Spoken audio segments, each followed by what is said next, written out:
সিলেট থেকে বিপিএল এর টিকিট বিক্রি এবং দর্শক আগ্রহের কথা জানিয়েছেন আমাদের স্টাফ করেসপন্ডেন্ট নিলয় মজুমদার। ঢাকার পরিমাণে সিলেটে দর্শকের সমাগম তেমনটা খুব বেশি নয়, তবে আমরা দর্শক আগ্রহ বেশ সকালে বেশ বেশি ছিল, কিন্তু এই মুহূর্তে তেমনটা নয়।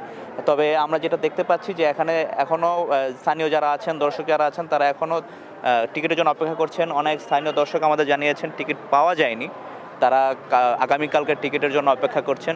অনেকে যা এই টুর্নামেন্টে চলে আসছে যে কালোবাজারের অভিযোগ তাও করেছেন।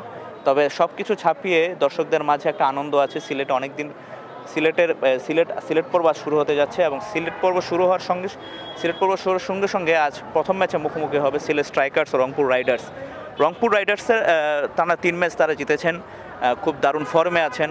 তাদের পেস বোলিং ইউনিটটা দারুণ এবং তাদের ক্যাপ্টেন্সি যে এখানে নুরুল হাসান সোহান সামনে থেকে নেতৃত্ব দিচ্ছেন।